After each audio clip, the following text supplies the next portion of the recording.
ഹിസാബില്ലാതെ സ്വർഗത്തിൽ കിടക്കുന്ന രണ്ട് വിഭാഗം, ഹിസാബില്ലാതെ സ്വർഗത്തിൽ കിടക്കുന്ന രണ്ട് വിഭാഗം കൂടെ പറഞ്ഞു സന്തോഷത്തോടെ നമുക്ക് ദുആ ചെയ്ത് പിരിയണം. അള്ളാഹു അതിനുള്ള ഭാഗ്യം നൽകി അനുഗ്രഹിക്കുമാറാകട്ടെ.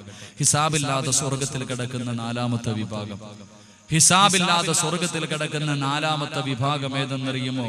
അല്ലാഹുവിന്റെ പ്രവാചകൻ സല്ലല്ലാഹു അലൈഹി വസല്ലമ തങ്ങൾ അല്ലാഹുവിന്റെ റസൂൽ സഹാബത്തിനോട് പറഞ്ഞു കൊടുക്കുകയാണ്, ഹിസാബില്ലാതെ സ്വർഗത്തിൽ കിടക്കുന്ന നാലാമത്തെ വിഭാഗം ഏതെന്നറിയുമോ? എന്റെ പ്രിയമുള്ളവരെ ആരാണ് ഹിസാബില്ലാതെ സ്വർഗത്തിൽ കിടക്കുന്ന നാലാമത്തെ വിഭാഗം? നഹ്നു നഹ്ഫദുൽ ഖുർആൻ ഇലാ വജ്ഹില്ലാ, അല്ലാഹുവിന്റെ തൃപ്തിക്ക് വേണ്ടി ഖുർആൻ ഓതിയവരാണ്. പടച്ചവന്റെ തൃപ്തിക്ക് വേണ്ടി അല്ലാഹുവിന്റെ പരിശുദ്ധ ഖുർആൻ ഓതിയവരുണ്ടല്ലോ, നാളെ ഹിസാബില്ലാതെ സ്വർഗത്തിൽ കിടക്കുമെന്ന് നബിയുനാ റസൂലുള്ളാഹി സ്വല്ലല്ലാഹു അലൈഹി വസല്ലമ തങ്ങൾ പറയുക. എന്റെ പ്രിയമുള്ള സഹോദരങ്ങളെ, പരിശുദ്ധ ഖുർആൻ ഓതുന്നവർ, അധികമായിട്ട് അള്ളാഹുവിന്റെ തൃപ്തി മാത്രം കാംക്ഷിച്ചുകൊണ്ട് ഖുർആൻ ഓതുന്നവർ, നമ്മൾ ഓതും ഖുർആൻ വീട്ടിൽ ആരെങ്കിലും ഒന്ന് മരിക്കണം. വീട്ടിൽ ആരെങ്കിലും ഒന്ന് മരിക്കുമ്പോ എന്റെ പ്രിയപ്പെട്ടവർ ഖുർആൻ കൈകൊണ്ട് തൊടും, എടുത്തു വെച്ച് ഓതാറുണ്ട്. പണ്ടൊക്കെ ഞങ്ങളൊക്കെ കോളേജിൽ പഠിക്കുന്ന കാലം മരണ വീട്ടിലേക്ക് ഓതാനൊക്കെ ഒരുപാട് പോയവനാ ഞാൻ. ഞങ്ങളൊക്കെ ദർസിൽ പഠിക്കുന്ന കാലഘട്ടത്തിൽ മരിച്ച വീട്ടിൽ, വലിയ പണക്കാരുടെ വീട്ടിലൊക്കെ ആരെങ്കിലും മരിച്ചു കഴിഞ്ഞാൽ വന്ന് മുത്തഅല്ലിമീങ്ങളെ വിളിച്ചോണ്ട് പോകുമായിരുന്നു. കാരണം ഖുർആൻ ഓതാൻ അവർക്കൊന്നും സമയമില്ല. ഞാനൊക്കെ ഒരുപാട് ഓതാൻ പോയിട്ടുണ്ട്. പിന്നീടൊരു അവസരത്തിൽ ചിന്തിച്ച്, ഞാനൊരു വീട്ടിൽ ഓതിക്കൊണ്ടിരിക്കുമ്പോൾ രാത്രി ഞാനിങ്ങനെ ഇരുന്ന് മയ്യത്തിന്റെ മുന്നിൽ ഇരുന്ന് ഓതുന്നു. മോനാണെങ്കിൽ ഇങ്ങനെ ഫോണൊക്കെ വിളിച്ച് ഇങ്ങനെ കറങ്ങി നടക്കുന്നു. അപ്പൊ ഞാൻ ആലോചിച്ച്, പടച്ചവനെ, ആ സ്വന്തം മോനില്ലാത്ത ആത്മാർത്ഥത എനിക്കെന്ത്? എന്റെ പ്രിയമുള്ളവർ, പിന്നെ ജീവിതത്തിൽ ഇന്ന് വരെ മരിച്ച വീട്ടിൽ മയ്യത്തിൽ ഖുർആൻ ഓതാൻ ഞാൻ എത്രയോ വർഷം പഠിച്ചിട്ടുണ്ട്. എന്നെ വിളിച്ചിട്ട് ഞാൻ ഇന്ന് പിന്നെ പോയിട്ടില്ല. എന്റെ കഴിവിന്റെ പരമാവധി എന്റെ കൂട്ടുകാരെ ഞാൻ വിടാറുമില്ല. മരിച്ച വീട്ടിൽ പോയി മയ്യത്തിന്റെ അടുത്ത് ഖുർആൻ ഓതണ്ട എന്നല്ല. നോക്കിയപ്പോ സ്വന്തം മകൻ, അവൻ ഭാര്യ എടുത്ത് കളിച്ച് കുഞ്ഞിനെ എടുത്ത് മടിയിലൊക്കെ വെച്ചോണ്ട് ഫോൺ വിളിച്ചോണ്ടിരിക്കുന്നു. ഞങ്ങള് പാതിരാത്രി, ഒരു പാവപ്പെട്ട വാപ്പ, അള്ളാഹുവേ, ആ വാപ്പ ഇങ്ങനെ കിടക്കണം, മുഖം കണ്ടാൽ തന്നെ പേടി തോന്നുന്നു. ആ വാപ്പാന്റെ അടുത്തിരുന്ന് രാത്രി 2 മണിക്കൊക്കെ നമ്മളിരുന്ന് ഓതുക. അവൻ ഭാര്യയും മക്കളുമായിട്ട് കളിയും തമാശയും ഫോൺ വിളിച്ച്. സ്വന്തം മോന. ഞാൻ അയാൾക്കില്ലാത്ത ആത്മാർത്ഥ എന്തിന്? ഇപ്പൊ പിന്നെ മുത്തഅല്ലിമീങ്ങളൊന്നും പോകാറില്ല. ഇപ്പൊ മരിച്ച വീട്ടിലെങ്ങും മുത്തഅല്ലിമീങ്ങൾ പോകാറില്ല. കാരണം അവർക്കും അഭിമാനവും മറ്റുള്ള കാര്യങ്ങളൊക്കെ ഉണ്ട്. ഇവിടൊക്കെ അങ്ങനൊന്നും പോകത്തില്ല. അള്ളാഹു നമ്മുടെ മക്കളെ ഈമാൻ നൽകി അനുഗ്രഹിക്കുമാറാകട്ടെ. എന്റെ പ്രിയമുള്ള സഹോദരങ്ങളെ, ഖുർആൻ നമ്മൾ മരണ വീട്ടിൽ, നമ്മുടെ വീട്ടിൽ ആരെങ്കിലും മരിച്ചാൽ മാത്രമേ ഖുർആൻ എടുക്കൂ. എന്റെ പ്രിയമുള്ള സഹോദരങ്ങളെ, അള്ളാന്റെ റസൂൽ സല്ലല്ലാഹു അലൈഹി വസല്ലമ തങ്ങൾ പറയാ, 6 അടി മണ്ണിനകത്ത്, ഈ പള്ളിക്കകത്ത് നിങ്ങളുടെ ഖബർസ്ഥാനിൽ കൊണ്ട് 6 അടി മണ്ണിനകത്ത് കൊണ്ട് ഖബറടക്കുമ്പോ എല്ലാരും പിരിഞ്ഞു പോകും. എത്ര സ്നേഹമുള്ള മോനാണെങ്കിലും, എത്ര സ്നേഹമുള്ള ഭാര്യയാണെങ്കിലും, എന്റെ വാപ്പ ഇരുട്ടത്ത് കിടക്കില്ലല്ലോ, ഒരു വെട്ടം കൊടുക്കാന്ന് പറഞ്ഞിട്ട് ഒരു LED ബൾബെങ്കിലും ഖബറിനകത്ത് കത്തിച്ചു നോക്കും ആരെങ്കിലും? ഒരു മനുഷ്യനും കത്തിച്ചു നോക്കൂല. എല്ലാരും മടങ്ങി പോകുമ്പോ എന്റെ പ്രിയമുള്ള സഹോദരങ്ങളെ, ഖബറിനകത്ത് ചോദ്യം ചോദിക്കാൻ 2 മലക്കുകൾ വരും. 2 മലക്കുകൾ ഖബറിനകത്ത് വന്ന് ചോദ്യം ചോദിക്കാൻ വരുമ്പോ ഒരു പ്രകാശിക്കുന്ന മുഖത്തോടെ ഒരു ചെറുപ്പക്കാരൻ ഖബറിനകത്തുണ്ടാകും. മലക്കുകൾ ചോദിക്കുമ്പോ പറയും അത്ര, എന്ത് ചോദിക്കണമെങ്കിൽ എന്നോട് ചോദിക്കാം, അവൻ കിടന്നുറങ്ങട്ടെ, അവൻ എന്റെ കൂട്ടുകാരനാണ്. തലഭാഗത്ത് വന്ന് ചോദിക്കുമ്പോഴും ഈ ചെറുപ്പക്കാരൻ പറയും അത്ര, എന്നോട് ചോദിക്കാൻ. കാലിന്റെ ഭാഗത്ത് വരുമ്പോഴും വന്നിട്ട് പറയും എന്നോട് ചോദിക്കാൻ. ഖബറിൽ ചോദ്യം ചോദിക്കാൻ വിടില്ല. എന്റെ അള്ളാന്റെ റസൂൽ പറയുന്ന, നാളെ ഇവിടത്തെ മക്കാമിൽ നിന്ന്, ഖബർസ്ഥാനിൽ നിന്ന് ഇങ്ങനെ ചില ആൾക്കാർ തന്റെ തലയിലിരിക്കുന്ന മണ്ണും തട്ടിക്കിട്ട് എഴുന്നേറ്റ് വരുമ്പോ സ്വർഗത്തിലെ വസ്ത്രവും സ്വർണത്തിന്റെ കിരീടവുമായി പുഞ്ചിരിക്കുന്ന മുഖത്തോടെ നമ്മുടെ ഖബറിന്റെ തലഭാഗത്തൊരു ചെറുപ്പക്കാരൻ കാത്തു നിൽക്കും. എഴുന്നേറ്റുടനെ പറയും, സമയമില്ല, പെട്ടെന്ന് എഴുന്നേക്ക് മോനെ, സമയമില്ല, ഇതൊന്ന് ധരിക്ക്.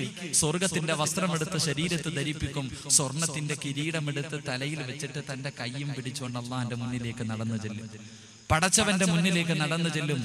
ഈ കയ്യിൽ പിടിച്ചുകൊണ്ട് പോകുമ്പോ നീ ചോദിക്കും, ആരാ മോനെ നീ? ഞാൻ നിന്റെ കൂട്ടുകാരൻ. വിളിച്ചുകൊണ്ട് അള്ളാന്റെ മുന്നിൽ പോയിട്ട് പറയും അത്രേ, പടച്ചവനെ, ഇവന് നീ സ്വർഗം കൊടുക്കണം, ഇവൻ എന്റെ കൂട്ടുകാരനാ, സ്വർഗം കൊടുക്കണം. കൈ പിടിച്ചുകൊണ്ട് സ്വർഗത്തിൽ പോയി റിദ്വാൻ എന്ന മലക്കിനോട് സലാം പറഞ്ഞ് കവാടങ്ങൾ തുറന്നിട്ട് സ്വർഗത്തിലെ തൂബ എന്ന് പറയുന്ന മരത്തിന്റെ ചുവട്ടിൽ നിന്നെ കൊണ്ടിരുത്തുന്ന ഒരു കൂട്ടുകാരനുണ്ട്. മഹാനായ നബിയുനാ റസൂലുള്ളാഹി സ്വല്ലല്ലാഹു അലൈഹി വസല്ലമ തങ്ങൾ പരിചയപ്പെടുത്തുന്ന ഒരു കൂട്ടുകാരൻ, ഏറ്റവും നല്ല കൂട്ടുകാരൻ. സ്വർഗത്തിലെ തൂബ എന്ന് പറയുന്ന മരത്തിന്റെ ചുവട്ടില് സ്വർണത്തിന്റെ സിംഹാസനത്തിൽ നിന്നെ കൊണ്ടിരുത്തിയിട്ട് നിന്നോട് സംസാരിക്കുന്ന ഒരു കൂട്ടുകാരനുണ്ട്, ആരാന്നറിയുവോ? നിന്റെ വീടിനകത്ത് പൊടിയടിച്ചിരിക്കുന്ന അള്ളാന്റെ പരിശുദ്ധ ഖുർആൻ, അള്ളാഹുവിന്റെ പരിശുദ്ധമായ ഖുർആൻ. ആ ഖുർആൻ ഓതാനോ തൊടാനോ പോലും മനസ്സോ സമയമോ ഇല്ലാതെ എന്റെ പ്രിയപ്പെട്ട ചെറുപ്പക്കാരൻ നടന്നുകൊണ്ടിരിക്കുമ്പോൾ അവനിന്ന് മാഹിയിലെ പെണ്ണിന് മറുപടി പറയാനും, തലശ്ശേരിയിലെ പെണ്ണിന് മറുപടി പറയാനും, മലപ്പുറത്തെ പെണ്ണിന് മറുപടി പറയാനും എന്റെ പ്രിയപ്പെട്ട ചെറുപ്പക്കാർ പറന്നു നടക്കുമ്പോൾ, എന്റെ പ്രിയമുള്ള സഹോദരങ്ങളെ, അല്ലാഹുവിന്റെ പ്രവാചകൻ ഒരു ചെറുപ്പക്കാരനെ കുറിച്ച് പറഞ്ഞു തരികയാണ്. എന്റെ പൊന്നുമോരെ, ഒരു ചെറുപ്പക്കാരനെ കുറിച്ച് അല്ലാഹുവിന്റെ റസൂല് പറയുകയാ, നിന്റെ പള്ളിക്കകത്തിരിക്കുന്ന പരിശുദ്ധ ഖുർആനിനെ എടുക്കാനുള്ള മനസ്സ് കാണിച്ചാൽ, ഒന്ന് പഠിക്കാനുള്ള മനസ്സ് കാണിച്ചാൽ, എന്റെ പ്രിയപ്പെട്ട പെങ്ങളെ, നിന്റെ വീടിനകത്ത് ടിവിയുടെ അടിയിലിരുന്ന് പൊടിയടിച്ചിരുന്ന് നിനക്കെതിരെ ദുആ ചെയ്യുന്ന, നിനക്കെതിരെ ശപിച്ചു കൊണ്ടിരിക്കുന്ന പരിശുദ്ധ ഖുർആനുണ്ടല്ലോ, ആ അല്ലാഹുവിന്റെ കലാമെന്ന് തുറക്കാ മനസ്സ് കാണിച്ചാൽ, എന്റെ പ്രിയപ്പെട്ട ചെറുപ്പക്കാരാ, ഒരു ചെറുപ്പക്കാരനായ സഹാബി മരണപ്പെടുകയാണ്. സഅദ് ഇബ്നു മുആദ് റളിയല്ലാഹു അൻഹു എന്ന പ്രവാചകന്റെ സഹാബിയുണ്ടല്ലോ, ഈ ലോകത്ത് നിന്ന് യാത്ര പറയുകയാണ്. ആ സഹാബി ലോകത്ത് നിന്ന് യാത്ര പറയുമ്പോൾ പടച്ചവന്റെ സിംഹാസനം പോലും കുലുങ്ങുകയാ. പൊന്നുമോരെ, എന്റെ പ്രിയപ്പെട്ട ചെറുപ്പക്കാരാ, പെണ്ണ് പാടുന്നതിന് മറുപടി പാടി നടക്കണ്ട പൊന്നുമോരെ, വാശി കാണിക്കേണ്ടത് എന്തിനാണെന്നറിയുവോ ചെറുപ്പക്കാരാ? എന്റെ പ്രിയമുള്ള മോനെ, വാശി കാണിക്കേണ്ടത് എന്തിനെന്നറിയുമോ? അന്തല്ലദീ വലദത് ഉമ്മുക ബാക്കിയാ വന്നാസു ഹൗലക യൽഹഖൂന സുറൂറാ വജ്ഹദ് ലിനഫ്സിക അൻ തകൂന ഇദാ ബകൗ ഫീ ഹാലി മൗതിക ലാഹികം മസ്റൂറാ. എന്റെ പ്രിയപ്പെട്ട ചെറുപ്പക്കാരാ, വാശി കാണിക്കേണ്ടത് എപ്പോഴാണെന്നറിയുമോ മോനെ? എന്തിനാണടാ വാശി കാണിക്കേണ്ടതെന്നറിയുമോ? നിന്റെ വീടിനകത്ത് 3 കഷ്ടം തുണിയിൽ നിന്നെ പുതച്ച് കിടത്തുമ്പോൾ, എടാ, എല്ലാവരും നിന്റെ അടുത്ത് വന്ന് നിന്ന് കരയുമടാ. നീ ജനിക്കുന്ന സമയത്ത് നീ കരഞ്ഞടാ. നിന്റെ ഉമ്മയുടെ വയറ്റിൽ നിന്ന് ഈ ഭൂമിയിലേക്ക് കടന്നു വന്നപ്പോൾ നിന്റെ ഉമ്മ എത്ര കരഞ്ഞവളാണെങ്കിലും, എത്ര വേദന സഹിച്ചവളാണെങ്കിലും, നിന്റെ മുഖം കണ്ടപ്പോ നിന്റെ ഉമ്മ വല്ലാതെ പുഞ്ചിരിച്ചു മോനെ. നിന്റെ പ്രിയപ്പെട്ട വാപ്പ ചിരിച്ചടാ. നിന്റെ കൂടപ്പുറപ്പും നാട്ടുകാരും എല്ലാവരും ചിരിച്ചടാ. അവരെല്ലാവരും ചിരിക്കുമ്പോ നീ ഒരുപാട് കരഞ്ഞു മോനെ, നീ കരഞ്ഞു മോനെ. നീ കരയുമ്പോ അവരെല്ലാവരും നിന്റെ ചുറ്റുഭാഗത്ത് നിന്ന് ചിരിച്ചടാ. അതുകൊണ്ട് വാശി വേണം ചെറുപ്പക്കാരാ, അതുകൊണ്ട് വാശി വേണം ചെറുപ്പക്കാരാ. അതുകൊണ്ട് വജ്ഹദിൽ നഫ്സിക അൻ തകൂന ഇദാ ബകൗ ഫീ ഹാലി മൗതിക ലാഹികം മസ്റൂറാ. നീ കരഞ്ഞപ്പോ നിന്റെ ചുറ്റുഭാഗത്ത് നിന്ന് ചിരിച്ചവരുണ്ടല്ലോ, അവരെ എല്ലാവരും ഒരു ദിവസം നിന്റെ മുന്നിൽ വന്ന് നിന്ന് കരയുമടാ. 3 കഷ്ടം തുണിയിൽ നിന്റെ വീടിനകത്ത് നിന്നെ പുതച്ചു കിടത്തുമ്പോൾ അവരെല്ലാരും നിന്റെ അടുത്ത് വന്ന് നിന്ന് കരയും മോരെ. അന്ന് അവരോട് ചോദിക്കണം, ഉപ്പാ, ഞാൻ കരഞ്ഞപ്പോ നിങ്ങളൊക്കെ ചിരിച്ചില്ലേ? ഞാൻ കരഞ്ഞപ്പോ നീ ചിരിച്ചില്ലേ ഉമ്മ? ഇന്ന് നിങ്ങളെല്ലാം കരയുമ്പോ ഞാൻ ചിരിക്കുകയാണ്. എന്റെ പ്രിയപ്പെട്ട ചെറുപ്പക്കാരാ, നീ മരിക്കുന്ന ദിവസം ആകാശം കരയണം മോനെ, ഭൂമി കരയണം മോനെ. പള്ളത്തിലെ ഓരോ മണൽത്തരികൾ പോലും നിനക്കോ ഈ മരിച്ചതിന്റെ പേരിൽ കരയണമടാ. ഇവിടത്തെ പുൽച്ചെടികള് കരയണമടാ. സഅദ് ഇബ്നു മുആദ് റളിയല്ലാഹു അൻഹു എന്ന് പറയുന്ന പ്രിയപ്പെട്ട സഹാബി ഈ ലോകത്തോട് യാത്ര പറയുമ്പോൾ അല്ലാഹുവിന്റെ അർശ് പോലും കുലുങ്ങുകയാണ്. ആകാശവും ഭൂമിയും അതിലുള്ള സർവ്വ വസ്തുക്കളും കരയുകയാണ്. അല്ലാഹുവിന്റെ പരിശുദ്ധ ഖുർആൻ ഓതാനുള്ള മനസ്സ് കാണിച്ചാൽ കിട്ടുന്ന ഒന്നാമത്തെ പ്രതിഫലം എന്തെന്നറിയുമോ? നീ ലോകത്ത് നിന്ന് യാത്ര പറയുമ്പോൾ പടച്ചവന്റെ തൃപ്തിക്ക് വേണ്ടി ഖുർആൻ ഓതാനുള്ള തകർക്കാനുള്ള മനസ്സ് കാണിച്ചാൽ എന്റെ പൊന്നുമോനെ നീ മരിക്കുന്ന ദിവസം ഈ പള്ളത്തിലെ പുൽച്ചെടികൾ പോലും നീ മരിച്ചതിന്റെ പേരിൽ കരയുമടാ. ആകാശവും ഭൂമിയും അതിലുള്ള സർവ്വവസ്തുക്കളും പൊട്ടിക്കരയുമ്പോൾ ചിരിച്ചുകൊണ്ട് യാത്ര പറയാൻ കഴിയും പൊന്നുമോനെ. രണ്ടാമതായി കിട്ടണ പ്രതിഫലം എന്തെന്നറിയുമോ? സഅദ് ഇബ്നു മുആദ് റളിയല്ലാഹു അൻഹുവിന്റെ മയ്യത്ത് ചുമന്നുകൊണ്ട് പോവുകയാണ്. മയ്യത്ത് ചുമന്നുകൊണ്ട് പോവുകയാണ്. സഹാബത്ത് പറയുന്നു, യാ റസൂലല്ലാഹ്, അല്ലാഹുവിന്റെ നബിയേ, മയ്യത്തിന് ഭാരമില്ല നബിയേ, സന്തൂക്കിന് ഭാരമില്ല നബിയേ. അല്ലാഹുവിന്റെ റസൂല് പറയുന്നു, സഹാബാ, മയ്യത്ത് ചുമന്നതാരാണെന്നറിയുവോ? മയ്യത്ത് മലക്കുകളാണ് പ്രിയപ്പെട്ട ചെറുപ്പക്കാരാ ചുമന്നത്. എടാ പൊന്നുമോരെ, നിന്റെ മയ്യത്ത് പള്ളം പള്ളിക്കകത്തേക്ക് കൊണ്ടുവരുമ്പോൾ സന്തൂക്കിൽ പിടിക്കേണ്ടത് മലക്കുകളായിരിക്കണമെന്ന് ആഗ്രഹമുണ്ടോ? മലക്കുകളെ കൊണ്ട് മയ്യത്ത് ചുമപ്പിക്കണമെന്ന് ആഗ്രഹമുണ്ടോ? അല്ലാഹുവിന്റെ പരിശുദ്ധമായ ഖുർആൻ ഓതുമുന്നുപോലെ മൂന്നാമതായി ഖുർആൻ ഓതുന്ന മനുഷ്യന് കിട്ടുന്ന പ്രതിഫലം എന്തെന്നറിയുമോ? സഅദ് ഇബ്നു മുആദ് റളിയല്ലാഹു അൻഹുവിന്റെ ഖബറടക്കാൻ വേണ്ടിയതാ ഖബർ കുഴിക്കുകയാണ്. ഖബർ കുഴിച്ചുകൊണ്ടിരിക്കുമ്പോൾ ഓരോ അടി കുഴിക്കുമ്പോഴും ഖബറിനകത്ത് നിന്ന് സുഗന്ധമടിച്ച് വീശുകയാണ്. വല്ലാത്ത സുഗന്ധമാണ് പൊന്നുപോലെ. എടാ, നിനക്ക് വേണ്ടി ഖബർ കുഴിക്കുന്ന മനുഷ്യന് പറയണം, ഈ ഖബറിനകത്ത് നിന്ന് വല്ലാത്ത സുഗന്ധമാണ്. എന്തൊരു സുഗന്ധമാണ് ഖബറിൽ നിന്നടിച്ച് വീശുന്നത്. സഅദ് ഇബ്നു മുആദ് റളിയല്ലാഹു അൻഹുവിനെ ഖബറടക്കാര് ഖബർ കുടിച്ചു കൊണ്ടിരുന്ന മനുഷ്യനുണ്ടല്ലോ, ഖബറിൽ നിന്ന് ഒരു പിടി മണ്ണ് വാരി തന്റെ മടിയിൽ വെക്കുകയാണ്. ഒരു പിടി മണ്ണെടുത്ത് തന്റെ മടിയിൽ വെക്കുകയാ. വീട്ടിലേക്ക് ഖബറടക്കിയിട്ട് നടന്നു പോവുകയാണ്. മഹാനായ ഇബ്നു ഹജർ തങ്ങൾ പഠിപ്പിക്കുകയാണ്, ആ മനുഷ്യനതാ വീട്ടിലേക്ക് കടന്നു ചെന്നിട്ട് തന്റെ കരയിലിരിക്കുന്ന മണ്ണങ്ങോട്ടെടുത്തു നോക്കുകയാണ്. അവിടുന്ന് നോക്കുമ്പോ ആ ചെറുപ്പക്കാരനായ സഹാബിക്ക് വേണ്ടി കുടിച്ച ഖബറിലെ മണ്ണുണ്ടല്ലോ, അത് കസ്തൂരിയായിരിക്കുകയാണ്. ആ മനുഷ്യനതാ പാതിരാത്രിയിൽ സ്വപ്നം കാണുകയാണ്.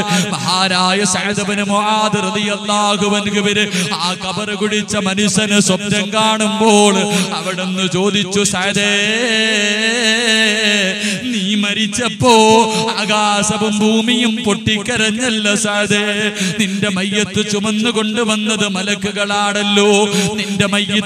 നിന്റെ മയ്യത്ത് ഖബറടക്കാൻ കുഴിക്കുമ്പോ ആ ഖബറിൽ നിന്ന് സുഗന്ധമടിച്ചു വീശിയല്ലോ. ആ ഖബറിലെ മണ്ണ് പോലും കസ്തൂരിയായിരിക്കുന്നല്ലോ. ഇത്ര വലിയ മഹത്വം കിട്ടാൻ സഅദേ എന്താ ചെയ്തതെന്ന് ചോദിക്കുമ്പോൾ മഹാനായ സഅദ് ഇബ്നു മുആദ് റളിയല്ലാഹു അൻഹു സ്വപ്നത്തിൽ പറഞ്ഞു കൊടുക്കുകയാ, ഞാൻ പിടിച്ച നോമ്പും ഞാൻ ഓതിയ പരിശുദ്ധ ഖുർആനിന്റെ പ്രതിഫലമാണെന്ന് പറയുമ്പോൾ എന്റെ പ്രിയപ്പെട്ട ചെറുപ്പക്കാരാ, അല്ലാഹുവിന്റെ തൃപ്തിക്ക് വേണ്ടി ഖുർആൻ ഓതാ തയ്യാറാകുമോരെ? നിന്നെ പോലെ ഒരു ചെറുപ്പക്കാരനായിരുന്നു പൊന്നുപോരെ. മയ്യത്ത് ചുമന്നത് മലക്കുകളാ പൊന്നുപോരെ. ഖബറിനകത്ത് നിന്ന് സുഗന്ധമടിച്ച് വീശി പൊന്നുമോരെ. എന്റെ പ്രിയപ്പെട്ട പെങ്ങൾക്ക് എല്ലാവരെയും അറിയാം. ഏത് സീരിയൽ നടിയെ കുറിച്ച് ചോദിച്ചാലും എന്റെ പെങ്ങൾക്കറിയാം. ഏത് സീരിയൽ നിർത്തിയത് എവിടെയാണെന്ന് ചോദിച്ചാലും എന്റെ ഉമ്മയ്ക്കറിയാം. എന്തെല്ലാം കഥകൾ ചോദിച്ചാലും, ഏത് നോവലിനെ കുറിച്ച് ചോദിച്ചാലും, ഏത് സിനിമാ താരത്തെ കുറിച്ച് ചോദിച്ചാലും എന്റെ പള്ളത്തുള്ള പെങ്ങൾക്ക് പറയാ വല്ലാത്ത സന്തോഷമാണ്, പറയാമല്ലാത്ത സന്തോഷമാ. പക്ഷേ എന്റെ പ്രിയപ്പെട്ട പെങ്ങളെ, നിനക്ക് വേണ്ടി ഒന്നും പറഞ്ഞില്ലെന്ന് നീ പരാതി പറയല്ലേ. ആരാണ് നഫീസത്തുൽ മിസ്രി എന്നറിയുമോ? അല്ലാഹുവിന്റെ പ്രവാചകൻ പഠിപ്പിക്കുകയാണ്. നഫീസത്തുൽ മിസ്രി റളിയല്ലാഹു തആല അൻഹയുടെ ചരിത്രം അറിയുമോ? നഫീസത്ത് മാലയൊന്നെടുത്ത് വെച്ചോതാൻ കഴിഞ്ഞിട്ടുണ്ടോ? നിന്നെ പോലെ ഒരു ചെറുപ്പക്കാരിയായിരുന്നു, നിന്നെക്കാളും സൗന്ദര്യമുള്ളവളാ, നിന്നെ പോലെ വികാര വിചാരമുള്ളവളാ, പച്ചമാംസവും ശരീരവുമുള്ള പെണ്ണായിരുന്നു. നഫീസത്തുൽ മിസ്രിയ റളിയല്ലാഹു തആല അൻഹയുണ്ടല്ലോ, പരിശുദ്ധ ഖുർആൻ കേട്ടുകൊണ്ടിരിക്കുകയാണ്. ഖബറിനെ കുറിച്ചുള്ള ആയത്ത് ഓതുകയാണ്, അദാബിനെ കുറിച്ചുള്ള ആയത്ത് കേൾക്കുകയാണ്. തന്റെ വീട്ടിലേക്ക് പ്രഭാഷണം കഴിഞ്ഞ് മടങ്ങി പോവുകയാണ്. തന്റെ കൂരയ്ക്കകത്തേക്ക് കടന്നു ചെന്ന് അന്ന് വരെ നിസ്കരിച്ചു കൊണ്ടിരുന്ന സ്ഥലത്ത് നിന്ന് മുസല്ലയെടുത്തു മാറ്റുകയാണ്. മുസല്ലയെടുത്തു മാറ്റിയിട്ട് വീടിന്റെ മൂലയിലേക്ക് കടന്നു ചൊല്ലുകയാണ്. മണ്ണ് കുടിക്കുന്ന ആയുധം എടുത്തു കൊണ്ടുവരികയാണ്. വീടിനകത്ത് നമസ്കരിച്ചു കൊണ്ടിരുന്ന സ്ഥലത്ത് കബറ് കുടിക്കാൻ തുടങ്ങുകയാ. പൊന്നുമോളെ, ഇന്ന് വരെ കബറ് കുടിച്ചിട്ടുണ്ടോ? ഇന്ന് വരെ കബറ് കണ്ടിട്ടുണ്ടോ? ഇന്ന് വരെ പള്ളിക്കാട്ടില് പോയിട്ടുണ്ടോ? അവിടെ പോകേണ്ടവളാണെന്ന് നിനക്ക് വിചാരമുണ്ടോ? നിന്നെ പോലെ ഒരു പ്രിയപ്പെട്ട പെങ്ങളുണ്ടല്ലോ, വീടിനകത്ത് കബറ് കുടിക്കുകയാണ്. ദിവസങ്ങൾ കടന്നു പോവുകയാണ്. രാവിലെ മുതൽ വൈകുന്നേരം വരെ നോമ്പ് പിടിച്ചിട്ട് പാതിരാത്രികൾ മുഴുവനും ആരുമറിയാതെ വീടിനകത്ത് കബറ് കുടിച്ചു കൊണ്ടിരിക്കുകയാണ്. കബറിന്റെ പണി അങ്ങോട്ട് പൂർത്തിയാകുമ്പോൾ നഫീസത്തുൽ മിസ്രിയ റളിയല്ലാഹു തആല വീടിന്റെ വെളിയിലേക്ക് ഇറങ്ങുകയാണ്. കുളിച്ചു ശുദ്ധിയാവുകയാണ്. വീടിനകത്തേക്ക് കടന്നു വരികയാണ്. നമസ്കരിക്കാറുള്ള മുസല്ല എടുക്കുകയാണ്. വിളക്കെടുത്തങ്ങോട്ട് മാറ്റി വെക്കുകയാണ്. തനിക്ക് വേണ്ടി കുടിച്ചിട്ട കബറിനകത്തേക്ക് ഇറങ്ങിയിരുന്നിട്ട് നഫീസത്തുൽ മിസ്രിയ റളിയല്ലാഹു തആല 10,000 റക്അത്തോളം നിസ്കരിക്കുകയാ. 10,000 റക്അത്തോളം സ്വന്തമായി കബർ കബറിനകത്തിറങ്ങിയിരുന്ന് നിസ്കരിക്കുകയാണ്. എന്റെ പ്രിയപ്പെട്ടവരെ, നമസ്കാരം അങ്ങോട്ട് കഴിയുമ്പോ അല്ലാഹുവിന്റെ പരിശുദ്ധ ഖുർആൻ എടുക്കുകയാണ്. എന്റെ പ്രിയപ്പെട്ട പെങ്ങന്മാരുടെ വീട്ടിൽ അലമാരിയുടെ മുകളിൽ പൊടിയടിച്ചിരിക്കുന്ന ഖുർആൻ, ഒന്ന് തുറന്നു നോക്കാത്ത ഖുർആൻ, ഒരു സൂറത്ത് പോലും ഓതാത്ത ഖുർആൻ, ഒരു 10 സൂറത്ത് പോലും ഹൃദയത്തിൽ കൊണ്ട് നടക്കാത്ത പെങ്ങള്, ഒരു യാസീനെങ്കിലും ഇന്നത്തെ ദിവസം ഓതാത്ത പെങ്ങള്, നഫീസത്തുൽ മിസ്രിയ റളിയല്ലാഹു തആല ഖബറിനകത്തിരുന്നിട്ട് 6000 പ്രാവശ്യം അലിഫ് ലാം മീം, അവിടെ മുതൽ മിനൽ ജിന്നതി വന്നാസ് 6000 പ്രാവശ്യമാ ഖത്തം തോതി തീർത്തത്. 6000 പ്രാവശ്യം കബറിനകത്തിറങ്ങിയിരുന്ന് ഓതി തീർക്കുകയാ. എന്റെ പള്ളത്തുള്ള പെങ്ങളെ, ഒരു പ്രാവശ്യമെങ്കിലും മോളെ നിന്നെ കൊണ്ട് ഓതി തീർക്കാൻ കഴിഞ്ഞിട്ടുണ്ടോ? പർദ്ദ ധരിച്ചുകൊണ്ട് മുസ്ലിം എന്ന് പറഞ്ഞ് എന്റെ പ്രിയപ്പെട്ട പെങ്ങള് നടക്കുകയാണ്. മോളെ, എന്തിനാ നീ പർദ്ദ ധരിക്കുന്നത്? ഒരു ഖത്തം നിന്റെ ജീവിതത്തിൽ ഓതി തീർക്കാൻ കഴിഞ്ഞിട്ടില്ലെങ്കിൽ മുസ്ലിം എന്ന് പറഞ്ഞ് നടക്കല്ല പെങ്ങളെ. നഫീസത്തുൽ മിസ്രിയ റളിയല്ലാഹു തആല എന്നും നോമ്പുകാരിയാണ്. രാത്രി ഉറക്കമില്ല, നമസ്കാരവും ഖുർആനും ഓതിക്കൊണ്ടിരിക്കുകയാണ്. തന്റെ കുടുംബക്കാര് കടന്നു വരികയാണ്. അവിടെ നിന്ന് പറയുന്നു, നഫീസ, പട്ടിണി കിടക്കല്ലേ നഫീസ, ഒരു ദിവസമെങ്കിലും ആഹാരം കഴിക്ക് നഫീസ, ഒരു രാത്രിയെങ്കിലും ഒന്ന് ഉറങ്ങ് നഫീസ, ഇല്ലെങ്കിൽ നീ പട്ടിണി കിടന്ന് മരിച്ചു പോകുമെന്ന് പറയുമ്പോൾ എന്റെ പ്രിയപ്പെട്ട മുസ്ലിം പെണ്ണേ, നിന്നെ പോലെ ഒരു സുന്ദരിയായ പെണ്ണ് പറയുകയാണ്, 30 വർഷക്കാലമായി രാവിലെ മുതൽ വൈകുന്നേരം വരെ നോമ്പ് പിടിച്ച് അല്ലാഹുവിന് വേണ്ടി നമസ്കരിച്ച് ഖുർആൻ ഓതിയിട്ട് അല്ലാഹുവോട് ചോദിക്കുന്നത് രണ്ട് കാര്യമാ. എന്താ ചോദിക്കുന്നതെന്നറിയുമോ? പടച്ച റബ്ബേ, അസ്റായിലിനെ കണ്ടുമുട്ടുന്ന ദിവസം എന്നെ ഒരു നോമ്പുകാരിയാക്കണേ അല്ലാ. നിന്റെ ഖുർആൻ ഓതി എന്നെ മരിപ്പിക്കണേ റബ്ബേ. തന്റെ കുടുംബക്കാര് മടങ്ങി പോവുകയാണ്. ദിവസങ്ങൾ കഴിയുകയാണ്. തന്റെ മരണം അങ്ങോട്ടെടുക്കുകയാണ്. മരണത്തിന്റെ സമയമെത്തുമ്പോൾ നഫീസത്തുൽ മിസ്രിയ റളിയല്ലാഹു തആല വീടിന്റെ വെളിയിലേക്ക് പോയി കുളിക്കുകയാണ്. വളരെ സൂക്ഷ്മതയോടുകൂടി അവസാനത്തെ കുളിയാണ്. കുളിച്ചിട്ട് തന്റെ വീടിനകത്തേക്ക് കടന്നു വരികയാണ്. തനിക്ക് വേണ്ടി വാങ്ങി വച്ചിരിക്കുന്ന കഫൻ തുണി എടുക്കുകയാണ്. തനിക്ക് വേണ്ടി വാങ്ങി വച്ചിരിക്കുന്ന കഫൻ തുണി എടുക്കുകയാ. സ്വന്തമായിട്ട് കുടിച്ചിട്ട് കബറിന്റെ ഓരത്ത് പോയിട്ട് കാത്തു കിടക്കുകയാണ്. ആ അവസരത്തിൽ അതാ ആകാശത്തിന്റെ കവാടങ്ങൾ കീറി മുറിച്ചുകൊണ്ട് മലക്കുൽ മൗത്ത് അസ്റായീൽ അലൈഹിസ്സലാം കടന്നു വരികയാണ്. പുഞ്ചിരിക്കുന്ന മുഖത്തോട് സലാം പറഞ്ഞു സ്വീകരിക്കുകയാണ്. ഒന്നാമത്തെ ആഗ്രഹം സാധിച്ചിരിക്കുകയാണ്. ഇസ്രായേലിനെ കണ്ടുമുട്ടുന്ന ദിവസം നോമ്പുകാരിയാണ്, മരിക്കുന്ന ദിവസം നോമ്പുകാരിയാണ്. ഇസ്രായേൽ അലൈഹിസ്സലാം വീടിനകത്തേക്ക് കടന്നു വന്നിട്ട് നഫീസത്തുൽ മിസ്രിയ റളിയല്ലാഹു തആല അൻഹയുടെ റൂഹ് അങ്ങോട്ട് പിടിക്കാൻ തുടങ്ങുകയാ. വേദന സഹിക്കാൻ കഴിയുന്നില്ല പെങ്ങളെ, വേദന സഹിക്കാൻ കഴിയുന്നില്ല പെങ്ങളെ. നഫീസത്തുൽ മിസ്രിയ റളിയല്ലാഹു തആല അൻഹയുടെ റൂഹ് അങ്ങോട്ട് പിടിച്ചുകൊണ്ടിരിക്കുമ്പോ വേദന സഹിക്കാൻ കഴിയാതെ കണ്ണങ്ങോട്ട് നിറയുകയാ പോരേ. അവസരത്തിൽ അതാ മലക്കുകൾ കടന്നു വരികയാണ്. എന്നിട്ട് പരിശുദ്ധമായ ഖുർആനിന്റെ ആയത്തോതി കൊടുക്കുകയാണ്. യാ അയ്യത്തുഹൻ നഫ്സുൽ മുത്മഇന്ന ഇർജിഇ ഇലാ റബ്ബികി റാദിയതൻ മർദിയ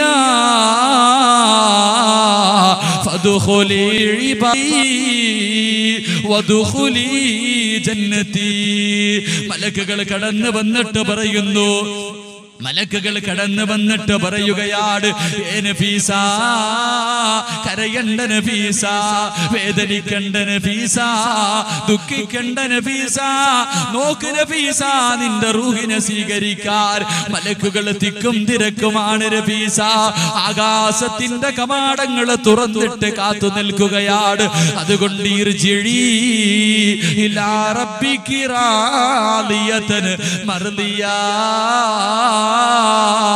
ഫദ്ഖുലി ഫി ഇബാദി വദ്ഖുലി ജന്നതി.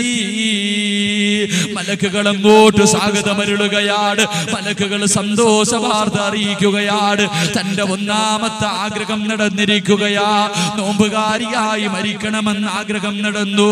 രണ്ടാമത്തെ ആഗ്രഹം എന്തെന്നറിയുമോ?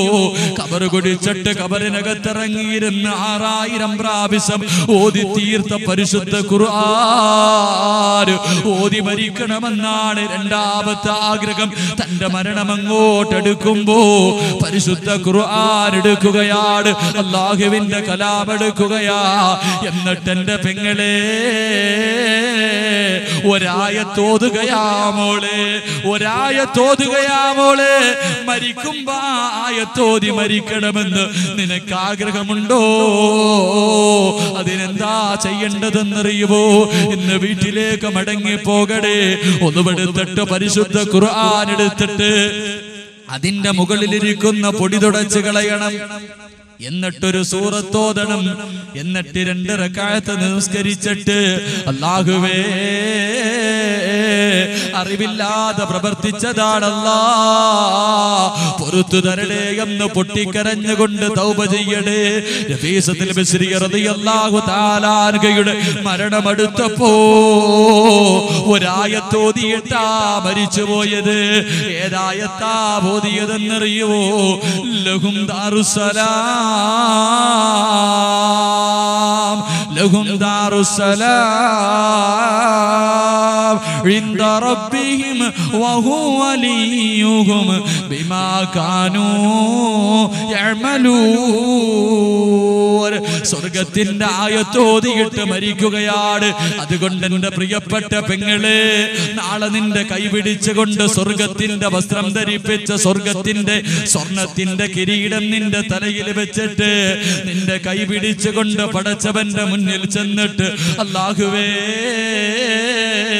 ഇവക്ക് നീ സ്വർഗം കൊടുക്കണേ അല്ലാ, ഇവന് നീ സ്വർഗം കൊടുക്കണേ അല്ലാ എന്ന് പരിശുദ്ധ ഖുർആൻ പറഞ്ഞിട്ട് നിന്നെ സ്വർഗത്തിലെ തൂബ എന്ന് പറയുന്ന മരത്തിന്റെ ചുവട്ടിൽ കൊണ്ടിരുത്തുന്ന ഖുർആൻ ഓതാൻ എന്റെ പ്രിയപ്പെട്ടവരെ തീരുമാനിക്കണേ. അല്ലാഹുവിന്റെ റസൂൽ പറയുകയാ, ഹിസാബില്ലാതെ സ്വർഗത്തിൽ കിടക്കുന്ന നാലാമത്തെ വിഭാഗം അല്ലാഹുവിന്റെ തൃപ്തിക്ക് വേണ്ടി ഖുർആൻ ഓതിയവരാണെന്ന് നബിയുനാ റസൂലുള്ളാഹി സല്ലല്ലാഹു അലൈഹി വസല്ലമ തങ്ങൾ പറയുന്നു, പടച്ചവന്റെ തൃപ്തിക്ക് വേണ്ടി ഖുർആൻ ഓതിയവർ ഇവർ നാളെ ഹിസാബില്ലാതെ സ്വർഗത്തിൽ കിടക്കും. അല്ലാഹു ആ വിഭാഗത്തിൽ ഉൾപ്പെടുത്തി അനുഗ്രഹിക്കും.